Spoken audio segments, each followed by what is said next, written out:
En el módulo anterior nosotros hemos visto la cuestión del surgimiento del pietismo y las razones históricas y religiosas para que esto se diera.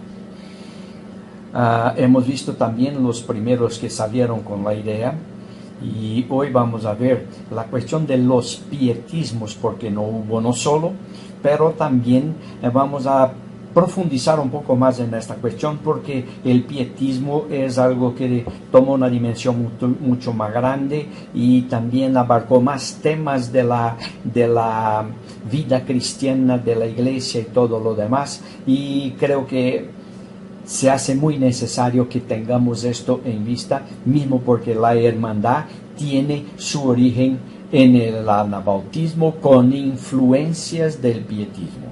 Así que vamos a ver que el pietismo hoy tiene más de 300 años y tuvo diferentes enfoques, pues individuos, grupos e instituciones alegaban pertenecer al movimiento. Y muy temprano hubo divisiones, rupturas y separaciones dentro del mismo pietismo. Y dos ideas eran comunes para definir lo que entiende el pietismo en ese entonces. Una de ellas por el príncipe Wilhelm, que defiende que el pietista es un hipócrita con piedad. Bismarck, un otro, decía que el pietismo es un cristiano con fe ortodoxa y por lo tanto basada en la Biblia. Hay otras visiones del pietismo que fueron defendidas y algunas con muchos perjuicios. Se ha incriminado al pietismo afirmando tratarse de una espiritualidad dulce y melosa, de utilizar un lenguaje místico, tener una postura estrecha y no tener aprecio por los bienes culturales. También se lo acusa de rechazar cosas intermedias, o sea, cosas que no son pecado, pero que pueden llevar al pecado, tal como bailar, ir al teatro, a un partido de fútbol, ir al cine, asistir TV y todo lo demás que se le metieron ahí como estas cosas intermedias. El esquema de conversión unilateral con el arrepentimiento obligatorio en cierta medida revela el desequilibrio del movimiento con su énfasis en el legalismo, que a la vez pasa por la impresión de ser una autojusticia cristianizada. Y vean acá, pietismo, legalismo, caminaron muy de manos dadas muchas veces, muy cercano el uno al otro. Pero también en muchos casos el pietismo produjo un orgullo espiritual, porque los pietistas se creían mejores cristianos que los demás. Y esto contribuyó para que el pietismo fuera amplia y duramente criticado en muchos sectores. Mismo en la investigación científica, a menudo prevalece una comprensión más negativa de la piedad pietista. Correcciones se han sugerido que revelan no solo las sombras, sino también las virtudes de este movimiento. Y así tenemos que llegar a esta pregunta y intentar responderlas. ¿Quién es un pietista? Alguien se lo dijo que es alguien que estudia la palabra de Dios y lleva una vida santa de acuerdo con ella. Los pietistas son personas que creen en la justificación de los pecadores, que llevan una vida de santidad y la realización de una vida consciente bajo la dirección de Dios. De acuerdo con Arndt, uno de los primeros pietistas, la vida santa es la vida dependiente del Espíritu Santo. La piedad pietista también tiene características de los impulsos negativos de la carne egoísta y humana, contra la cual el pietista declara una pelea. La característica más importante, sin embargo, fue la insistencia en la conversión y el nuevo nacimiento. El pietista también hacía un fuerte énfasis en el estudio y la lectura de la Biblia como autoridad indiscutible sobre la vida personal. Vamos entonces a 3 puntos: conversión, nuevo nacimiento y la Biblia como autoridad para la vida personal. El compromiso con la santificación llevó a la formulación sobre cuestiones éticas en materia de matrimonio, educación y vida económica y política. Creían que la transformación de uno iba a ser la transformación del mundo. Era del individuo hacia la sociedad. Spener es considerado como el fundador del pietismo. De su trabajo se hace evidente que el pietismo se basa en la teología de la Reforma, porque él era luterano, y también en la teología reformada. La justificación por la gracia y la fe es base de la confesión pietista. Spener escribió un comentario de la Biblia con base en los escritos de Lutero. Estos estudios han marcado su vida, haciendo de él un profundo conocedor de Lutero. Según la investigación, hay dos elementos que caracterizan el pietismo de Spener. Primero, el enlace continuo del pietismo con la iglesia luterana. Dos, la base del pietismo en la Reforma de Lutero.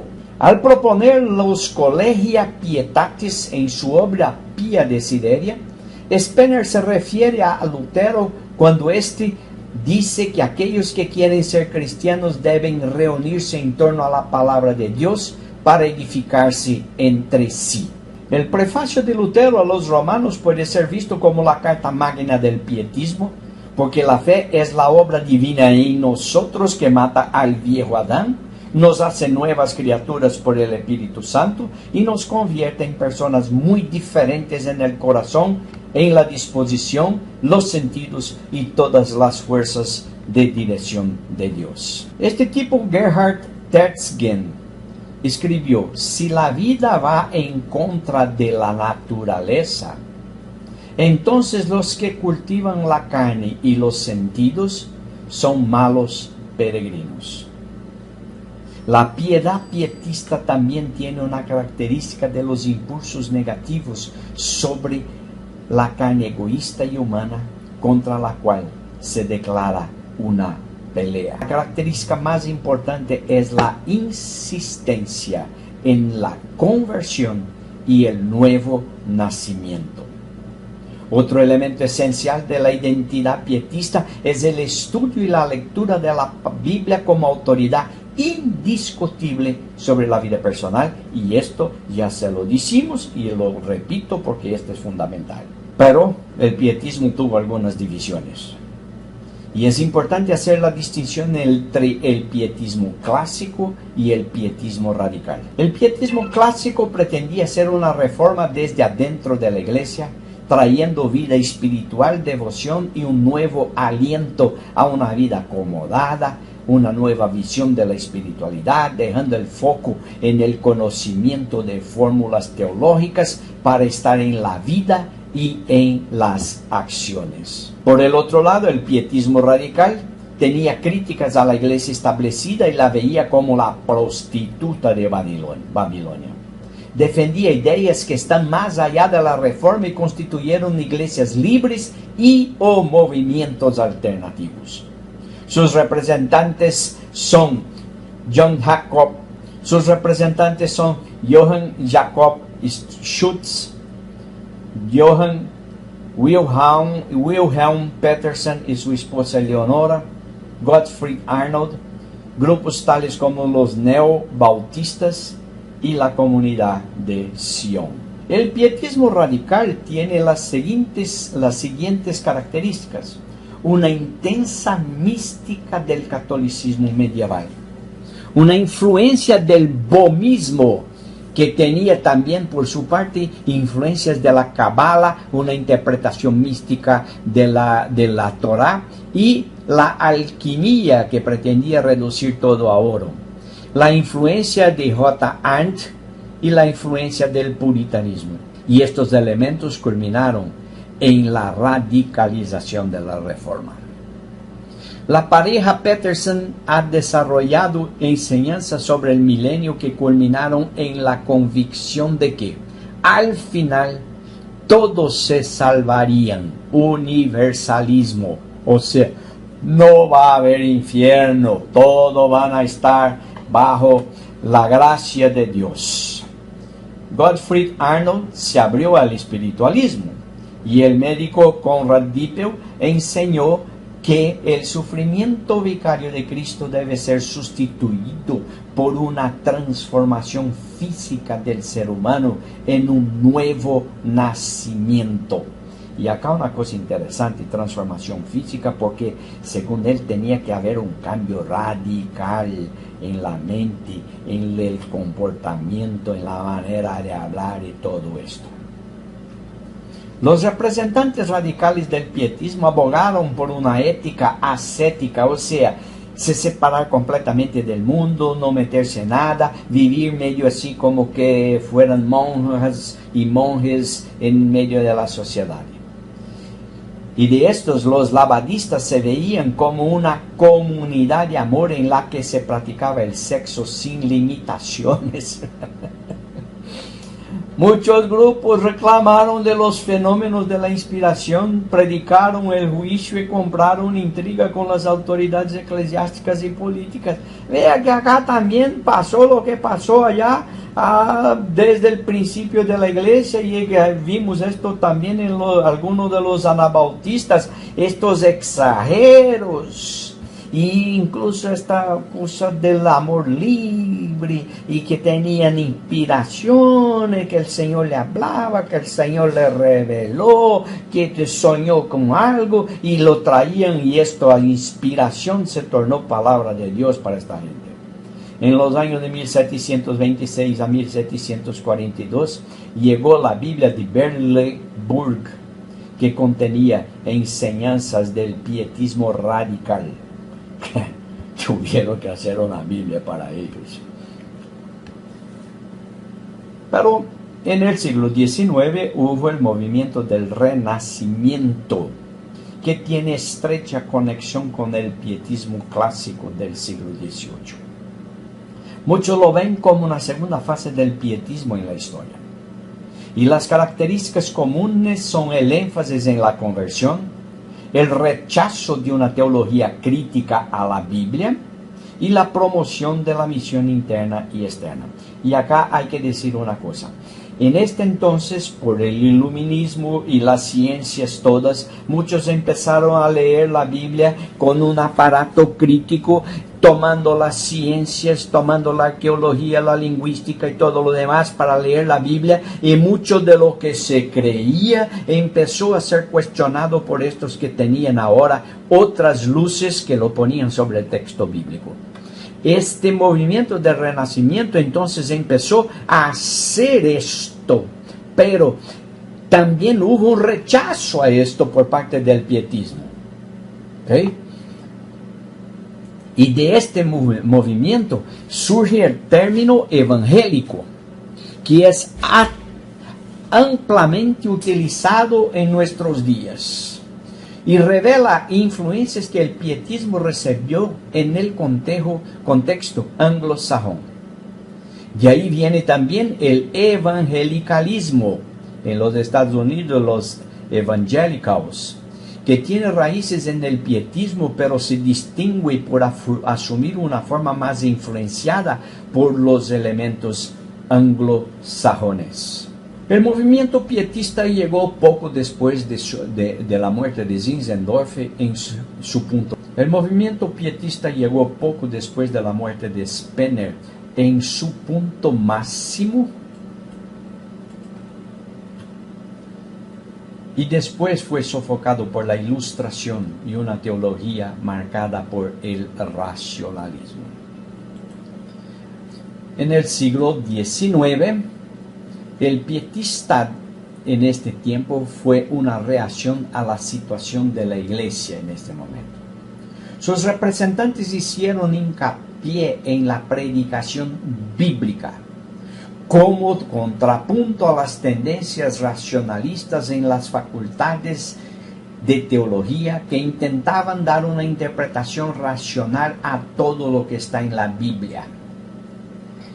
Y el término demitologizando los mitos, porque creían que muchas de las historias de Jesús fueron involucradas en algunas interpretaciones míticas, y así hicieron la reinterpretación de los milagros, incluso de las frases de Jesús, en donde lo racional tenía que explicar todo.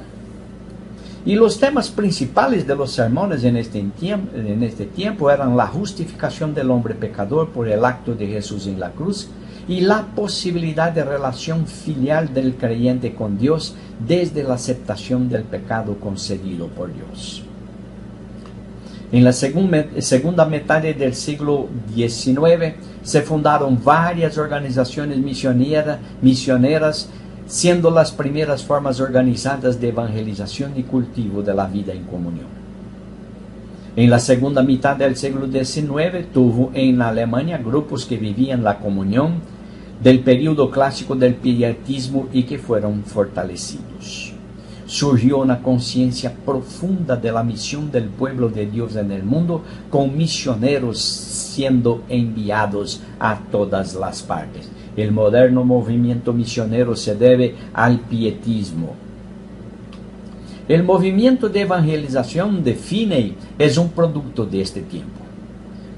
Finney experimentó la conversión a partir de experiencias visionarias que tuvo y recibió el bautismo en el Espíritu Santo. Él trabajó para la evangelización mundial. Él desarrolló una doctrina de la santificación que tenía influencias en el ideal de la perfección de John Wesley.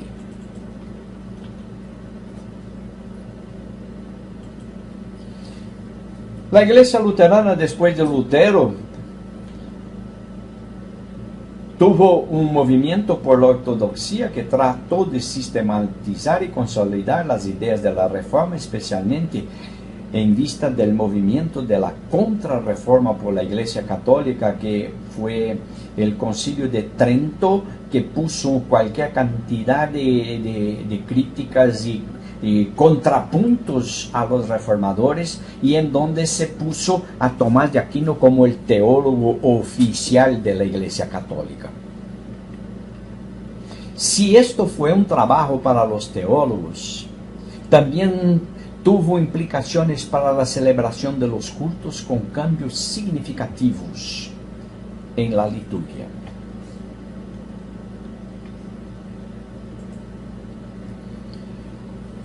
Y la ortodoxia que se metió en el culto llevó a una cristalización e inflexibilidad. Aunque no hubo la muerte de la libertad litúrgica, permaneciendo la libertad para lo gestual, para el uso de ropas litúrgicas y una liturgia más elaborada en los centros urbanos y más sencilla en el campo, como si fuera una contextualización de la liturgia a las diferentes situaciones en donde la iglesia estaba. Los himnos se han vuelto cada vez más importantes. Lo que la predicación ortodoxa no alcanzaba a hacer, los himnos se hicieron cargo, trayendo conceptos teológicos en lenguaje más comprensible. La ortodoxia logró una mayor participación de la comunidad en los servicios, involucrando a todos, o parte de los participantes del culto. El órgano y algunos otros instrumentos ganaron espacio reemplazando el coro. Ve acá una cosa que se merece un estudio de la historia de la liturgia, y si usted tiene tiempo lo puede hacer, que es que la introducción de los elementos en el culto de la iglesia cristiana se dio bien tarde. No era así al principio, eran cánticos a la capela, y hay grupos menonitas, creo que son los Amish, que hasta hoy no aceptan instrumentos para acompañar al himno. Todos ellos cantan a capela. Pero había quienes solo iban a los cultos después de la música, porque preferían oír solo la predicación, una vez que esto era lo que la ortodoxia enfatizaba. Por el énfasis que le daban y por el contenido conceptual, las predicaciones en su mayoría eran muy largas, 1 hora, hora y algo, y no había mucha preocupación en que la gente entendiera lo que fue predicado.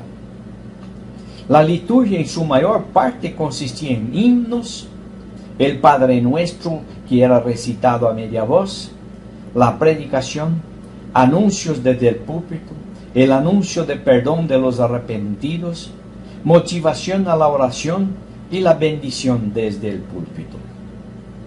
La celebración de la Santa Cena se separó de la predicación y su énfasis fue modificado del acto sacrificial para la comunión con Cristo y con los demás. La Santa Cena pasó a ser tratada como apéndice en el culto, ya que muchos abandonaron el servicio después de la predicación. Había la predicación y si iban a cantar algo, si iba a hacer algo más, se lo iban. Llegaban retrasados para agarrar los hinos, oían la predicación y se iban. Y esta participación parcial de la comunidad en el culto llevó a algunos de los señores feudales a vigilar e imponer multas y penas de prisión para aquellos que no participaran en todo el culto. El pietismo surgió dentro de la burguesía que veía la ortodoxia como obsoleta e infantil. El pietismo hizo hincapié en la conversión, la recepción del espíritu y la vida cristiana, más centrado en el interior de cada individuo. Esto hizo que los pietistas se preocupasen con la misión y decían: el sacrificio ofrecido a Dios es el corazón puro. En el pietismo, la religión era personal, individual e interior. Esta individualización redundó en la creencia en la renovación de la sociedad por medio de la renovación de la persona. Y esto llevó el pietismo a dedicarse a la caridad sin tener que preocuparse acerca de los cambios estructurales que producen distorsiones sociales. Ayudaban a los necesitados, pero nunca se preguntaban por qué habían necesitados. Se ayudaba a los pobres, pero nunca se preguntaban por qué había pobreza. Y este es un lío, porque solo medio así que cuidaban de los efectos, pero no trataban de la causa. Y este es como que un mecanismo de huir de las causas verdaderas. No se preocupó con las cosas de este mundo, pero hizo hincapié en los collegia pietatis, pequeñas iglesias dentro de la iglesia. Otro término es ecclesiola in ecclesia. Y la separación entre las cosas religiosas y seculares, lo sagrado y el profano. Y esto lo vemos muy hoy día, aún. Como si hubieran dos reinos, el reino secular y el reino espiritual, que no se comunican. Y que el creyente debe meterse en el mundo material para sobrevivir, pero para las cosas espirituales solo las cosas sagradas, divinas. Y ahí vienen las cosas iguales, de esto, no se oye música, no se puede ver TV, no se puede hacer esto, no se puede hacer aquel, porque esto es cosa del mundo, esto es cosa del mundo, y el mundo allá afuera, y todo esto es un lenguaje que divide el mundo, creado por Dios y que Dios dijo que era bueno, se lo hace una división y una separación entre lo secular y lo religioso. Entendía que la fe se vive en el mundo, el énfasis en el sentimiento sobre la razón. O sea, lo que vale es lo que yo siento, no lo que yo comprendo. Frases como la religión es asunto del corazón y no de la cabeza. La religión cristiana es la religión del corazón, no se basa en la razón. Y que estas frases fueron dichas muchas veces son pruebas de estas afirmaciones. El pietismo cambió el objetivo, la forma y la comprensión del culto. Como objetivos estaban la conversión, la santificación y la edificación. El bautismo perdió su importancia porque puso énfasis en la conversión, en las emociones y en el subjetivismo. O sea, lo que yo pienso, lo que yo creo, lo que yo siento está por encima. La liturgia no fue valorada. Spener sostenía que la liturgia se debe utilizar con la libertad, la variedad y la movilidad.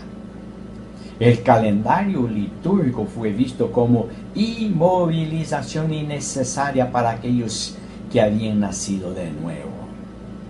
La predicación fue dirigida para lograr la conversión de los oyentes. Era el uso de habilidades para argumentar y llevar los oyentes al arrepentimiento y la edificación. Y acá una cosa interesante.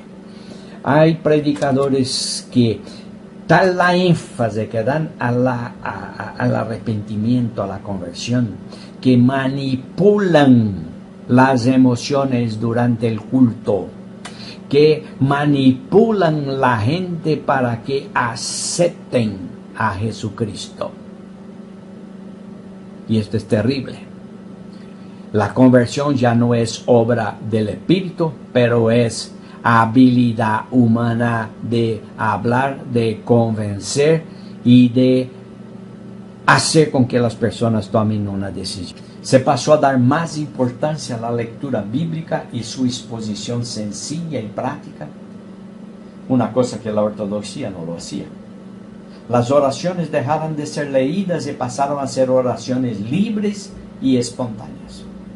La Santa Cena y la forma en que se celebraba fue criticada por Spener, quien entendía que muchos elementos fueron tomados de la cultura alemana. Y Frank, otro pietista, rechazó la confesión antes de la celebración de la Santa Cena y fue él quien empezó a celebrar la Santa Cena en las casas. Frente a esto todo, hubo quien discordara, porque no todos estaban de acuerdo con una liturgia más libre e improvisada. Hubo quien defendiera el uso de los calendarios litúrgicos y más elaboración en la liturgia. Zinzendorf decía que las viejas oraciones tenían algo divino e inimitable. Defendió el uso continuado de la liturgia porque, para él, su negligencia podría producir una disminución del espíritu, como si lo que hacemos hace con que el espíritu sea más grande o más pequeño. Él también abogó sermones más cortos, afirmando que se puede decir más en menos tiempo, y él estaba en lo cierto. Fue el precursor de la concisión del mensaje con una sola enseñanza. Y este es un punto muy importante porque allá se hablaba cualquier cantidad y se intentaba enseñar todo lo posible en un solo sermón. Él puso esto. Y esto es una cosa que tenemos que tener en consideración hasta hoy. El sermón debe ser corto y una sola enseñanza en cada sermón. Por esto él fue el precursor de la concisión y el mensaje con una sola enseñanza. La música y las canciones cambiaron. La música era para acompañar los himnos, sin importancia para la liturgia. Los cantos que hablaban de la salvación dieron espacio a los que valoraban la experiencia. Fray Linhausen introdujo la nueva himnodia espiritual con hincapié en el sentimiento. Ve acá esta cosa. Lo que yo siento es más importante de lo que yo entiendo. En la liturgia y el culto iluminista, la razón dominó la relación del hombre con Dios, lo que le valió el nombre de racionalismo. Entró en la iglesia luterana con Christian Thomasius, que se inspiró en Leibniz, en Descartes. Él defendió la reducción a lo esencial de la religión cristiana, y para él lo esencial es la moral. La fe iluminista fue considerada en su aspecto puramente puramente racional. Cristo no era el Salvador, pero sí un modelo moral que deberíamos imitar. No fue Dios que vino al hombre, pero era el ser humano que debe ir a Él. El pasado perdió su valor, ya que el iluminista solo se interesaba en el futuro. La relación entre la iglesia y la escuela era educar y adoctrinar a la gente, lo que lleva a una vida virtuosa. Y educar y adoctrinar para que la gente pensara, para que la gente usara la razón, para que la gente pudiera decir así, no llevar las emociones en consideración. En lo que pese a la preocupación por la liturgia, un gran número de folletos y publicaciones litúrgicas y un gran número de liturgias que eran adoptadas fueron reducidas o simplificadas. La predicación tomó la centralidad del culto y es responsable por la educación religiosa y moral.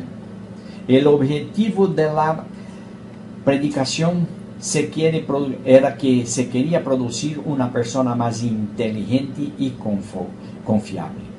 El valor de la predicación era tal que ya no era ella que tenía que estar en armonía con el tema litúrgico, pero la liturgia es que tenía que armonizarse a la predicación, en donde la selección de los himnos y las oraciones y lecturas eran determinadas por la prédica. La prédica era ahora el punto central, todo lo demás era accesorio.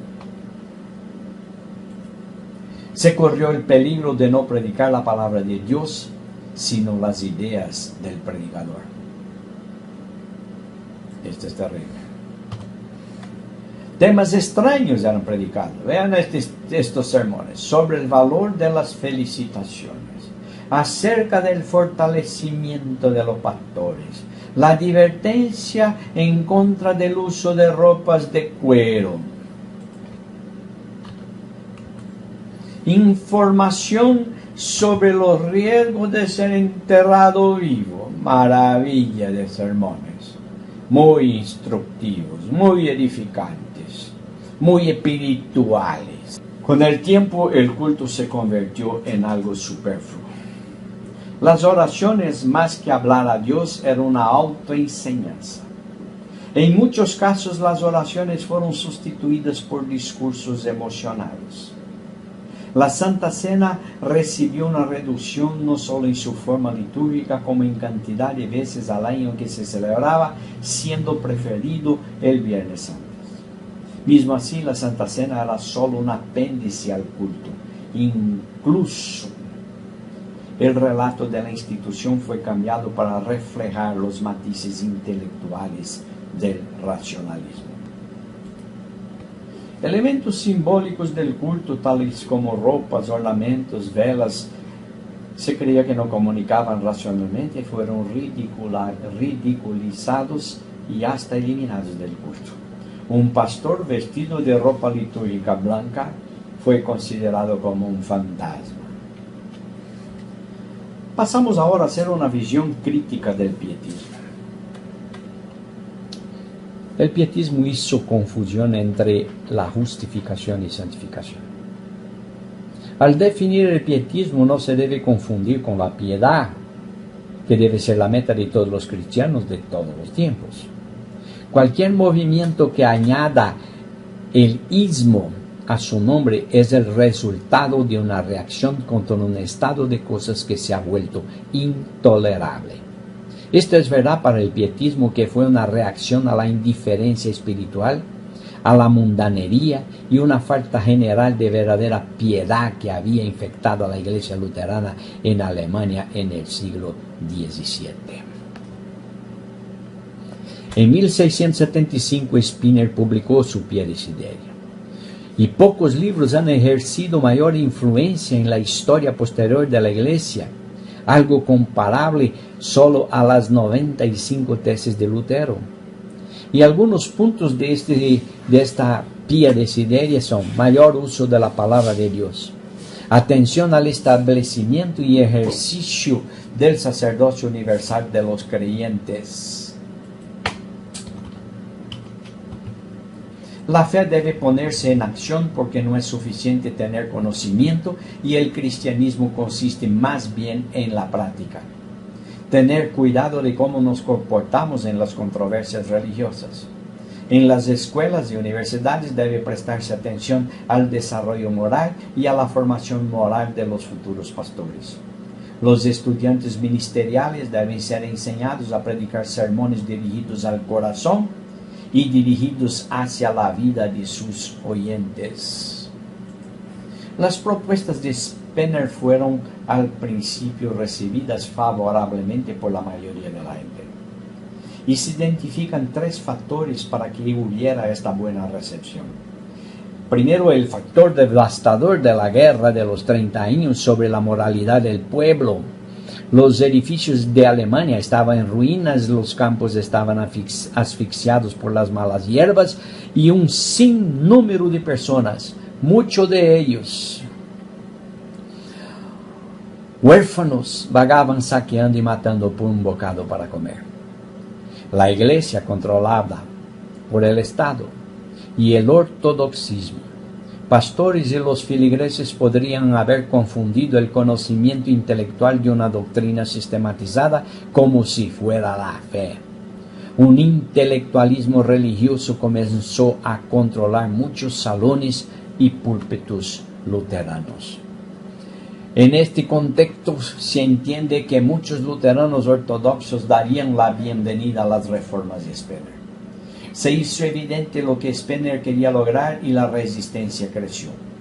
Una de las cosas más polémicas y que más crítica recibió fue la introducción de las Collegia Pietatis, que eran la reunión de los piadosos, reuniones privadas de los mejores miembros de las congregaciones con el propósito de estudiar la Biblia y la edificación mutua. Se esperaba que estas reuniones alrededor de la palabra de Dios iban a crear personas temerosas de Dios en las iglesias estatales y serían como levadura para mejorar las condiciones en las iglesias. Pero estas pequeñas iglesias, eclesiola y iglesia, dentro de la iglesia, causaron todo tipo de problemas, pues los miembros de estos grupos comenzaron a considerarse mejores que los demás. En lugar de trabajar como fermento para promover la ética y la moral, se volvieron perturbadores, dividiendo las iglesias a medida que se separaban de las que consideraban no convertidas o de los cristianos de segunda clase.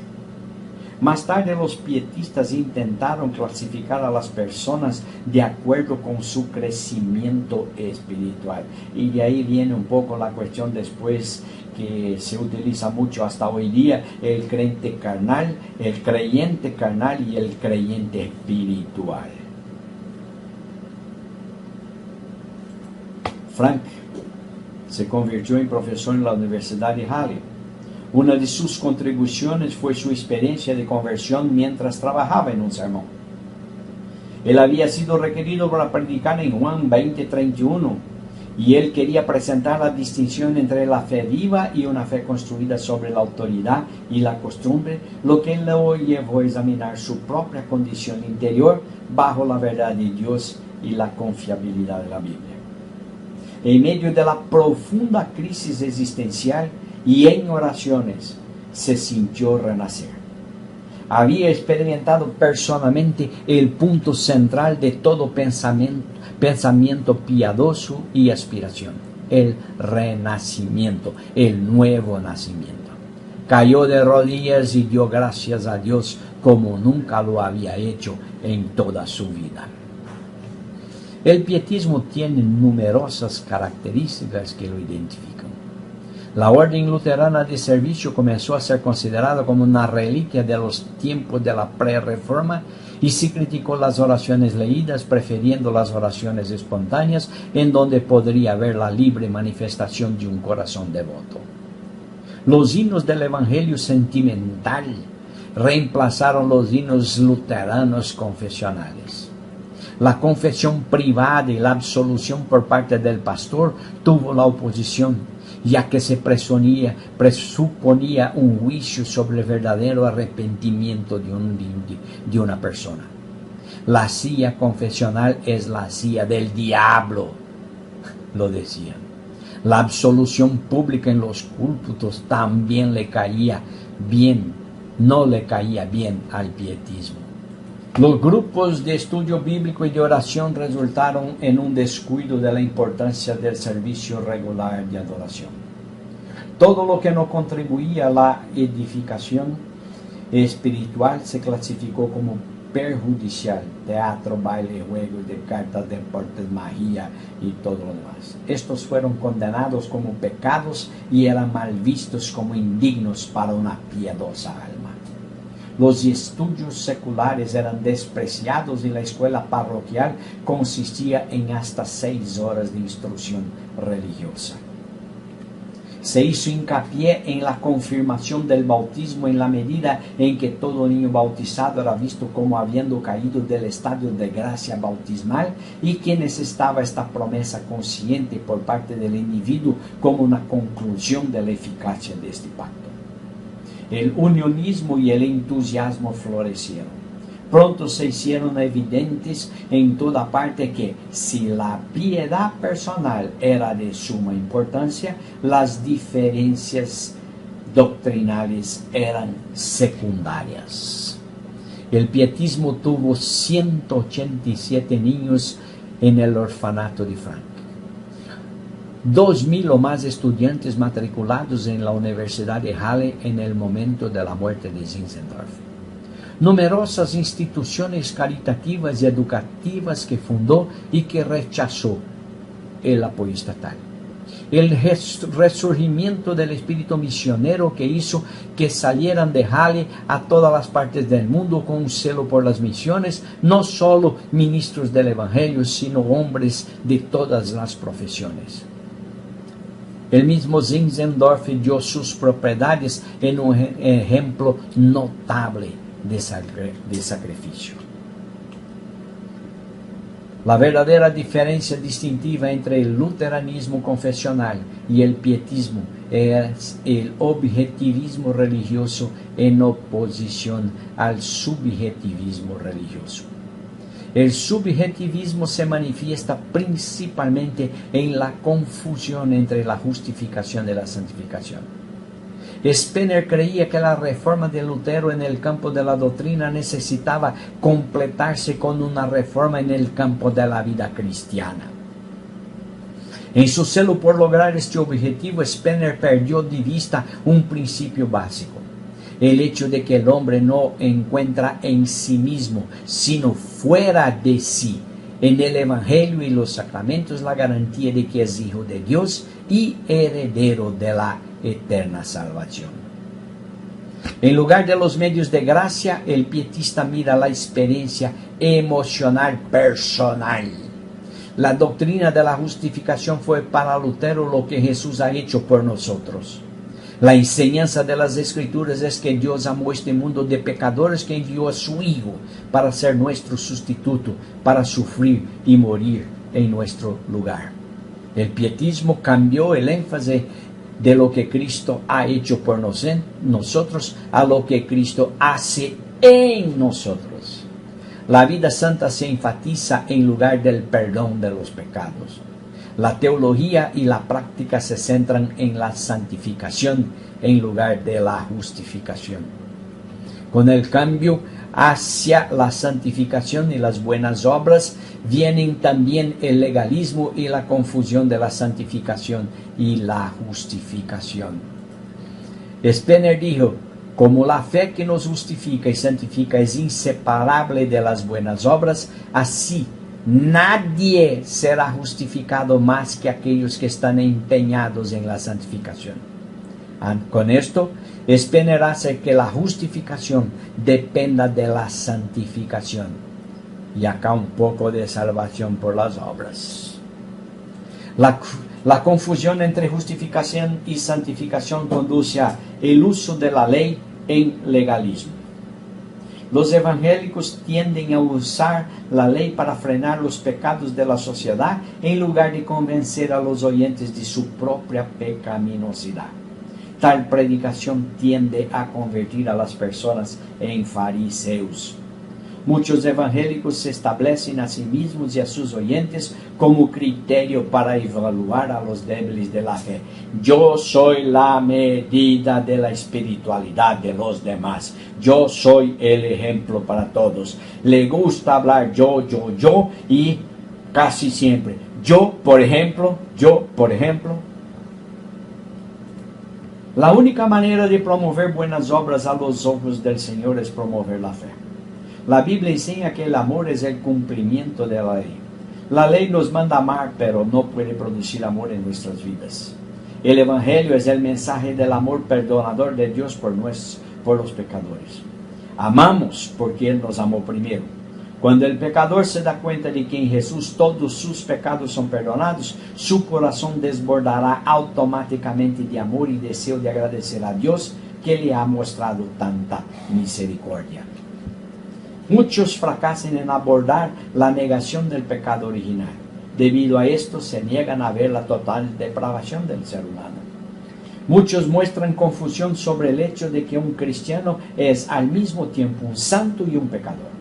Por lo tanto, pueden fácilmente tener un optimismo poco realista para la santificación que bordea al perfeccionismo sin la lucha entre el viejo Adán y el nuevo hombre en Cristo Jesús.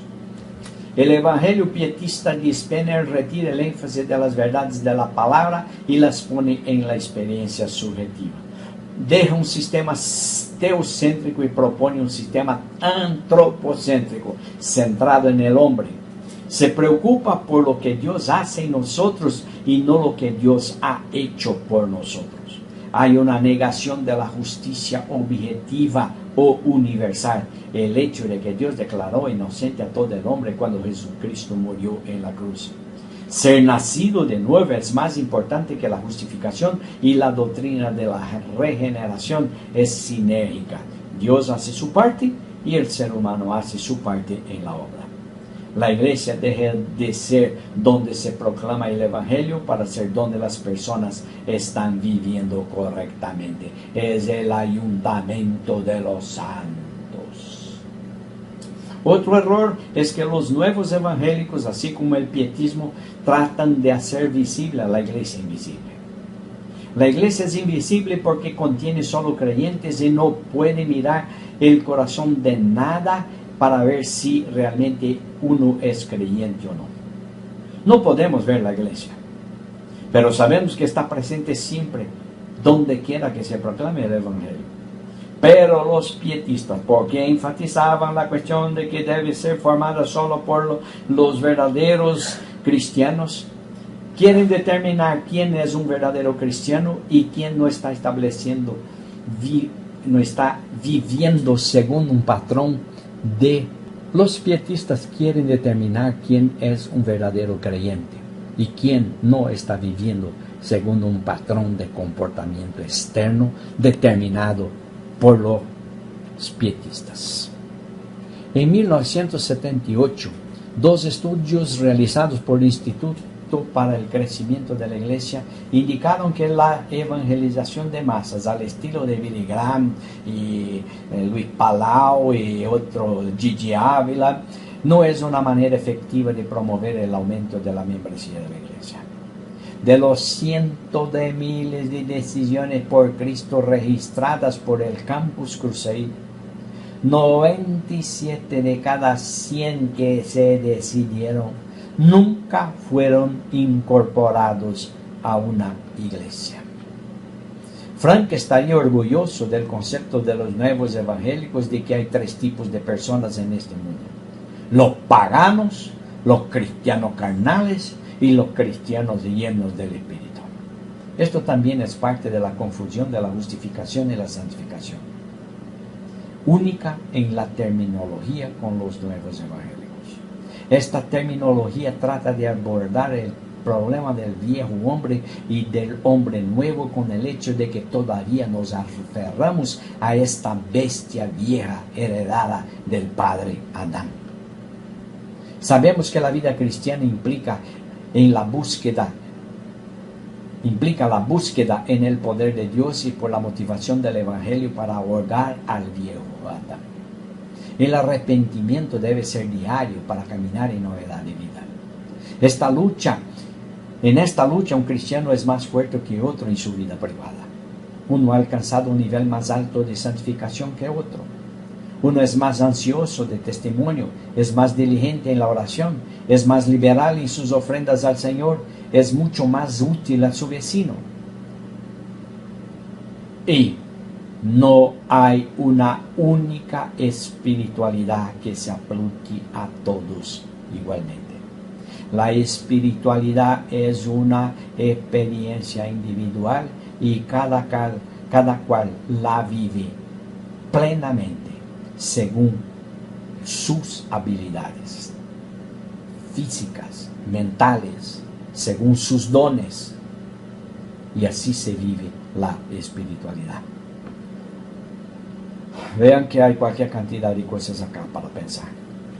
Y creo que cuando ustedes estaban oyendo estas cosas todas, percibieron que probablemente usted tiene mucho del pietismo, pero también probablemente tiene algunos de los trazos deteriorados de este pietismo. Y una de ellas es esta cuestión de clasificar a los otros según su concepto personal de lo que es espiritual y quién es carnal y quién es espiritual. Que este tema, que lo vamos a abordar un poco más adelante también, ahora cuando vamos a estudiar la historia de la hermandad, se nos haga percibir y corregir cosas que en nuestra vida no están bien y que a lo largo de la historia se ha mostrado como algo, yo diría así, problemático. Que Dios los bendiga.